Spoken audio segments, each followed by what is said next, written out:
ka-grade test, bali content natin for today, ipapakita ko lang sa inyo yung mga dinadaanan ko pagka papasok ako, tsaka yung pagka pauwi na ako.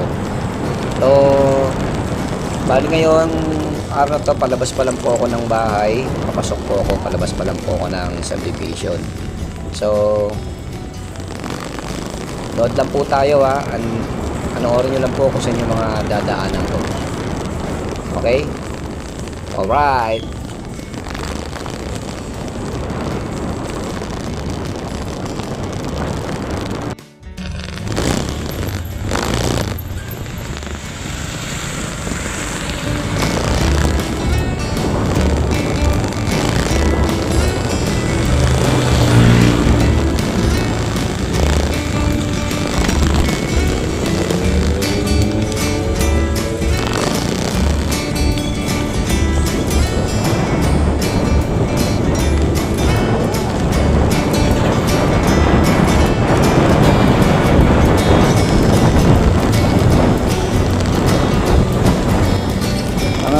Ka-grade test, kapag pumapasok po ako, bali dito lang po tayo sa loob lang po tayo dumadaan, hindi po tayo dumadaan ng Aguinaldo Highway. So dito po sa loob na nakikita nyo ngayon, ito bali yung Malagasang Road po ito, bali sa loob lang po ito, dito po sa highway. So mamaya ipapakita ko naman sa inyo yung papunta na roon sa Paimos na po tayo, Paimos. Pero ito ngayon, niladaan yung Malagasang Road. Alright.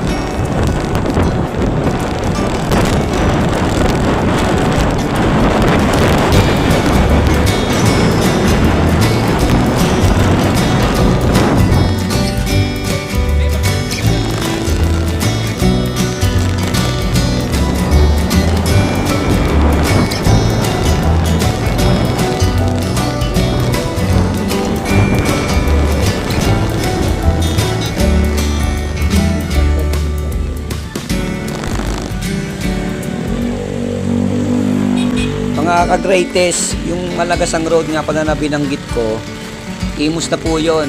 Sakop na po ng Imus, bayan ng Imus dito sa Cavite.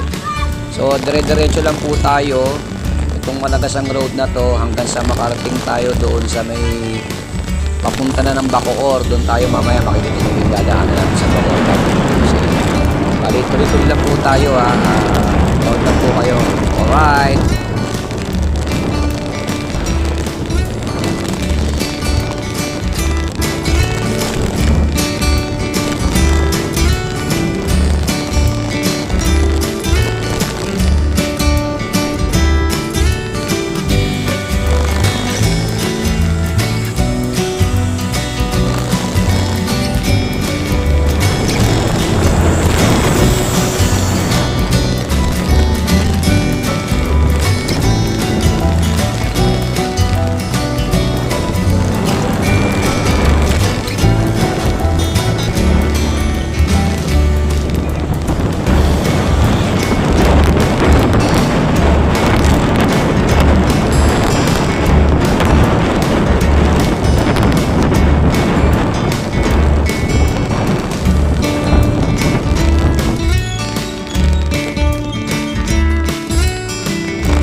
Mga ka-greatest, dito nga pala sa kahabaan ng Malagasang Road na to, bali ang mga makakasabay mo lang po itong dumadaan, mga jeep, kotse, e-bike, bike, motor. So wala pong bus, kaya medyo safe po rito sa loob talaga dumaan. Kapag ka pumapasok po ako dito, lagi ako dumadaan, doon ako dumadaan ng Aguinaldo. Kasi sa Aguinaldo, kapag ka nasa Aguinaldo ka, halos lahat ng sasakyan nandoon, lalo na yung mga bus, truck, marami po doon. So medyo nag-iingat lang po talaga tayo. Kaya pag papasok ako, lagi dito sa loob. Alright!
Greatest, mukhang hindi tayo pinadadaan dito sa kahabaan ng Malagasang Road kasi dapat tagos natin doon tayo sa may Bukandala tayo dadaan. So mukhang pinapaliko tayo dito sa kanan kasi fiesta, so malamang to may karakol dyan. So sige, dito tayo dadaan sa pinadadaan nila, tingnan natin kung saan tayo makakalusot. Alright.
Alright mga ka-greatest, bali hindi ko na po napakita sa inyo yung yung nilabasan natin kanina, yung nilabasan po natin kanina sa shortcut.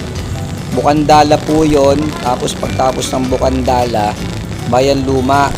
So nakalagpas na po tayo dun sa Bayan Luma. Bali ito pong lugar na to ngayon na nakikita nyo, ito na po yung dadaanan na po natin yung lumang munisipyo ng Imus.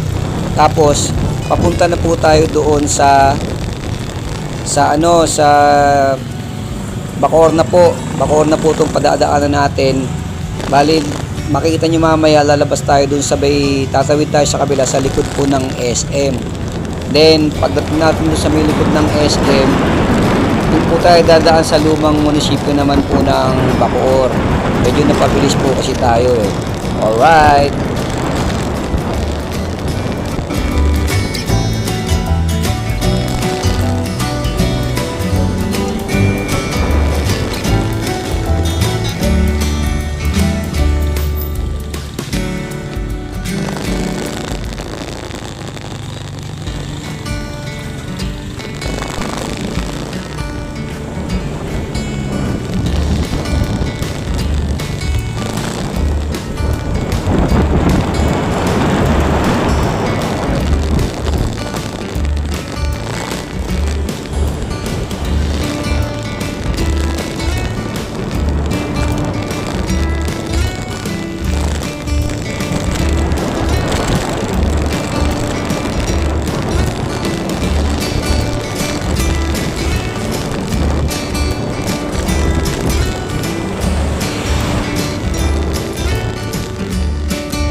Greatest, bali ito na po yung likuran ng SM Bacoor.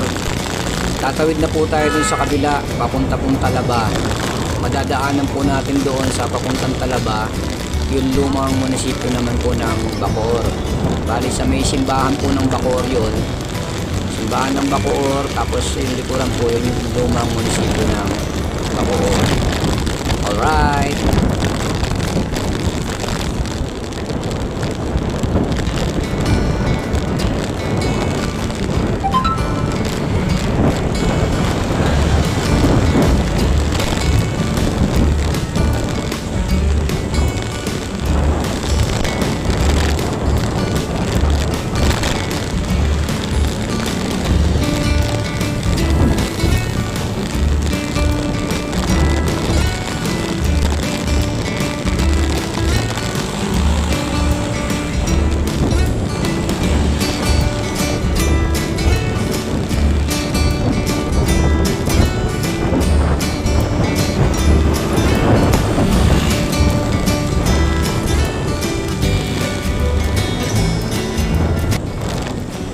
naman po mga ka-greatest na dinadaan natin ngayon, ito po yung kahabaan ng papuntang Talaba.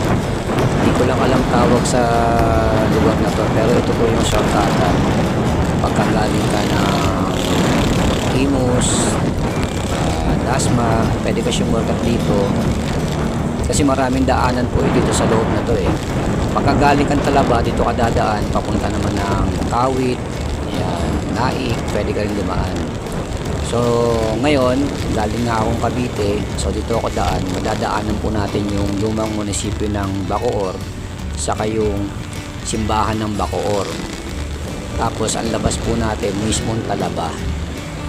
Alright,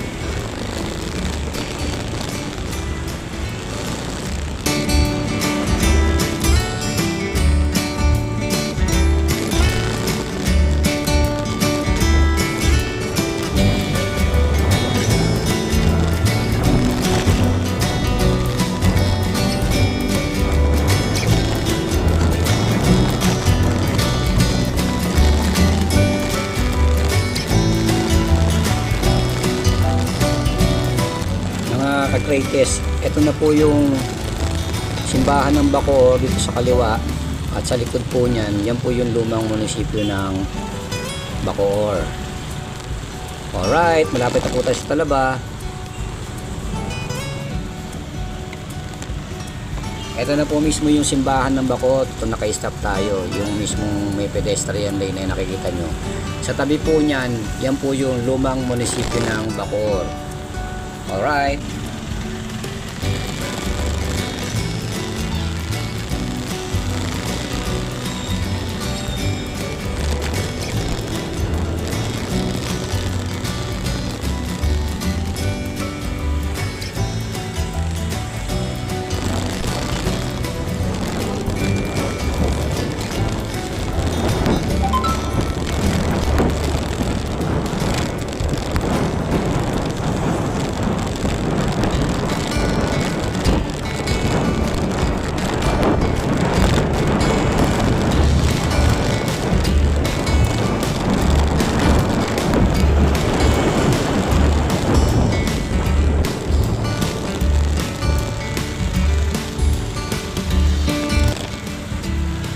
mga ka-greatest, ito na po bali yung Talaba dito sa may stoplight na to.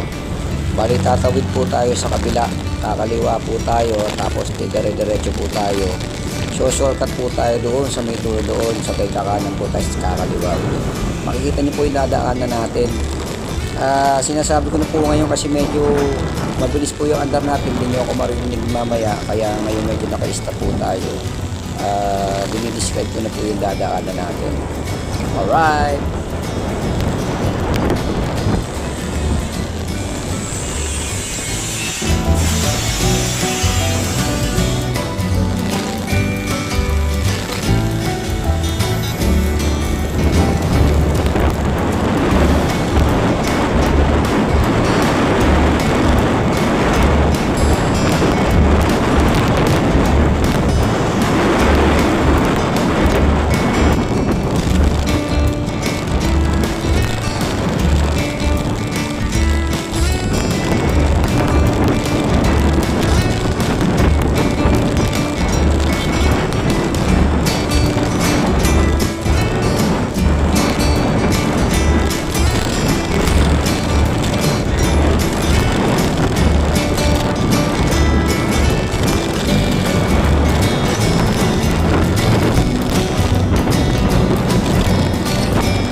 ka-greatest, ito na po yung daan na pasigsag na sinasabi ko sa inyo.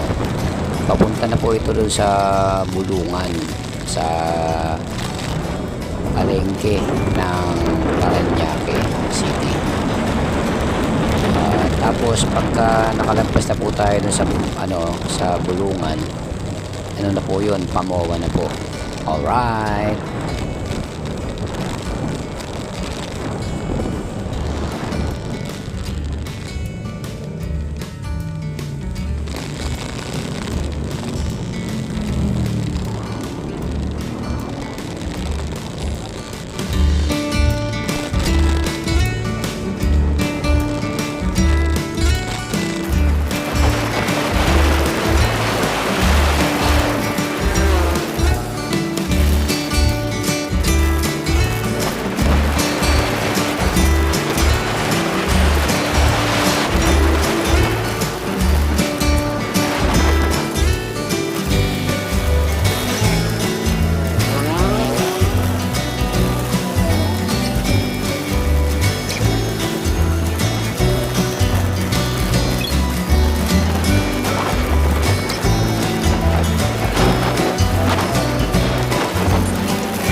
Ka-greatest, ito na po yung mismong Bulungan. Ito yung palengke ng Parañaque.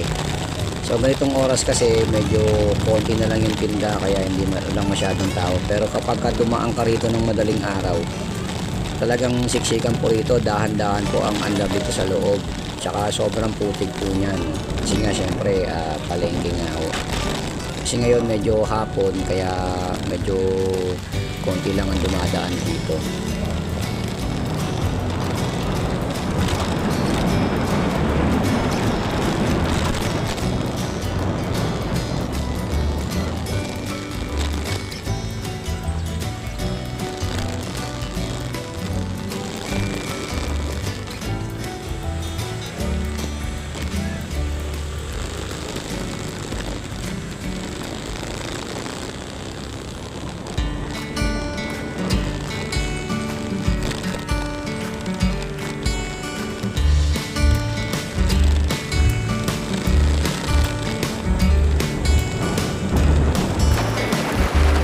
Bali, ito na yung flyover. Pagbaba po natin dito sa flyover na to, pagkanan natin, Pamoa na po tayo. Bali, ito po nasa kanan natin, likod po ng PTEX to, likod ng PTEX. Tapos, pagkanan natin, kaliwa na po tayo, Pamoa na po yan, mga ka-greatest. Papunta na po tayo sa papasukan natin. Diyan po sa dadaan natin sa MOA, meron po limit ang dyan, ang pagpapaandar. Dapat po 60 km per hour lang ang andar mo. Pag sumobra ka po dyan at na-tsempohan ka ng mga namamarel yung sa mahuhuli ka, magkakaroon ka po ng violation. Mahuhulat ka na lang, may ipapadala na sa'yo na na may violation ka na lumagpas ka sa 60 km per hour dito. So dapat pag mamanayo ka dito, alalay lang. So nakabase ka dapat hanggang 60 km per hour. Alright.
pasok tayo sa sa parking.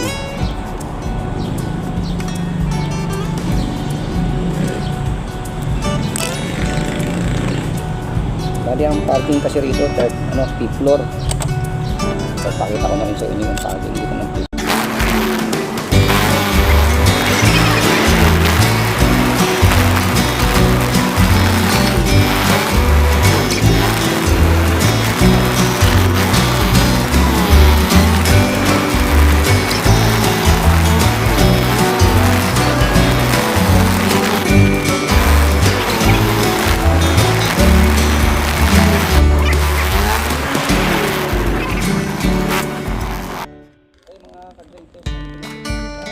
Alright mga ka-greatest, dito na po tayo sa pinapasukan natin. Bali, tapos na po ang ating video. Maraming salamat po sa panonood. At please subscribe my channel, My Greatest Moto Vlog. And pakipindot lang po ng notification bell para pag may mga bago po akong vlog, updated po tayo. Maraming salamat po. Alright.